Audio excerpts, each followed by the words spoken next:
안녕하십니까. 글로벌 러닝 대표 유희경입니다. 반갑습니다. 자, 8번째 만남입니다. 질문에도 전략이 필요하다라는 주제로 이야기를 해볼 텐데요. 바로 전에 있었던 7번째 과정에서요. 질문에 대한 상황의 힘을 저희가 이야기해 보았습니다.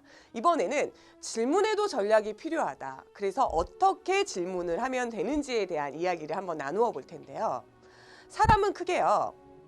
머릿속에 사고와 가치관이 있습니다. 이만큼의 사고와 가치, 그죠? 그러면 이 사고와 가치를 동그랗게 감싸고 있는 하나의 막이 있다라고 생각하시면 됩니다. 이 막을 우리는 감정이라고 이야기합니다. 이 감정 위에는 또 하나의 막이 쳐져 있습니다. 이 막을 우리는 행동 또는 언행이라고 이야기를 합니다. 그래서요, 사람이 어떤 가치관과 어떤 사고를 갖고 있느냐에 따라서 그 사람은 감정이 생기고 그 감정으로 인해서 행동이 표출되기 마련이죠.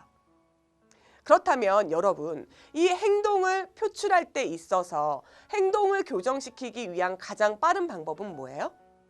맞습니다. 사고를 교정시키는 방법입니다. 그렇다면 이 사고를 교정시키는 커다란 전략 중에 하나가 질문을 통해서 머리 속에서 생각하고 있는 이 사고를 정립시키는, 변화시키는 방법입니다. 그렇다면 여러분, 제가 갑자기 이렇게 이야기하고 있다가 이 화면 속을 갑자기 확 뚫고 나가 여러분께 지금 주무시는 거 아니죠? 라고 물어본다면 여러분들 갑자기 뭐라 그러시겠어요? 깜짝 놀라서 왠지 이게 열려? 라고 생각하실 겁니다. 최소한 상대방이 질문을 한 그 순간만큼은 사고가 어떻게 돼요? 멈추게 되죠.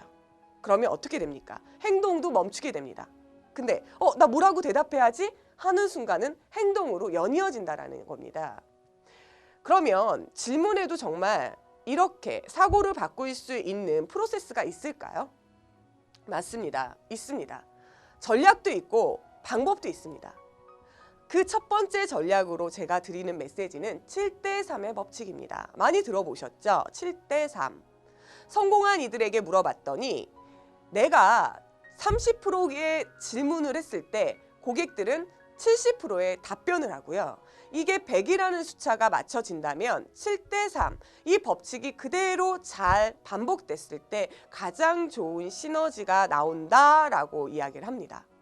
그러면 7대3의 프로세스의 방법, 절차는 어떻게 될까요? 스텝 1은 이렇게 됩니다. 상대방에게 적절한 질문을 미리 예상하는 거죠. 그죠? 나는 어떤 질문을 할 것인가 예상하고요. 그리고 나서 질문을 던집니다. 그러면 상대방은 나의 질문에 대해서 의무감을 갖게 되죠. 그래서 반응하기 시작합니다. 그래서 어떻게 해요? 대답할 질문을 합니다. 준비를 하게 되는 거죠. 대답할 준비를 하고 무언가에 대한 대답을 했을 때 나는 어떻게 해요? 그 주장에 대해서 그렇구나, 정말? 하고 뭘 해줘요? 집중해서 경청하게 됩니다. 이때 얼마나 많은 호응과 집중에 의해서 상대방은 말을 더하게 될 때도 있고 덜하게 될 때도 있게 됩니다. 이미 많은 말을 시작했다면 당신은 지금부터 대화의 양을 조절하기 시작하셔야 됩니다. 몇 대 몇으로요? 맞습니다. 7대3으로요. 나는 30%만 이야기합니다. 70%는 누가 이야기해요? 상대방이 이야기합니다. 자, 나의 이야기가 아닌 진정한 대화가 이때부터 시작되는 거죠. 하지만 여러분들께서 기억하셔야 되는 건 실패하는 질문도 있다라는 겁니다. 질문하실 때 별 생각 없이 툭툭 던지는 습관적인 질문이라든가 앞뒤 상황의 맥락을 이해할 수 없는, 정말 알 수 없는 질문이라든가 아니면 내가 정말 듣고 싶은 답이 따로 있어서 강요적인 질문이라든가 서두가 너무 장황하다든가 아는 척을 너무 많이 한다든가 하는 질문들은 어떻겠습니까? 당연히 실패하는 결과를 초래하게 됩니다. 일반적으로 질문에는 폐쇄형 질문, 개방형 질문이라고도 하고요. 오픈형 퀘스천이라고도 얘기를 합니다. 여러 가지 단어가 있는데 보통은 상대방의 감정 상태나 생각을 알고 싶을 때는 개방형 질문을 이용하십시오라고 이야기를 합니다. 상대방의 의견이나 태도, 느낌 등을 수용할 수 있거든요. 이럴 때 많이 쓰는 단어가 있습니다. 자, 지금부터 다 같이 외치겠습니다. 어떻게. 맞습니다. 어떻게. 고객님, 이 제품을 보고 느끼시는 느낌이 어떠신지 말씀해 주실 수 있겠습니까? 이 제품을 보니 어떤 느낌이 드시나요? 라고 어떤이라는 단어를 잘 쓰게 된다는 것, 생각이라는 단어를 잘 쓰게 된다는 건 상대방의 느낌이나 감정을 알 수 있는 가장 좋은 기술입니다.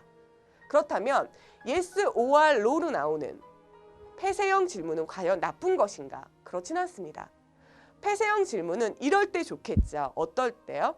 상황을 마지막 클로징으로 뭔가 결과를 확실하게 도장 찍어야 할 때. 오늘 계약하시겠습니까?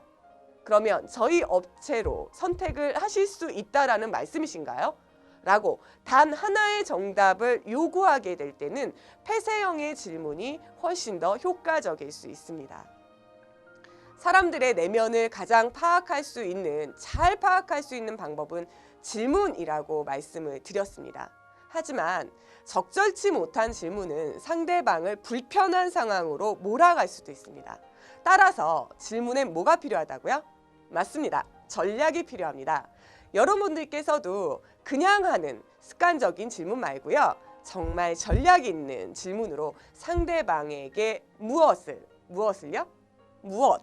여러분이 원하는 그것을 한번 얻어보시면 어떨까요? 좋습니다. 저는 여기까지 하고 인사드리도록 하겠습니다. 감사합니다.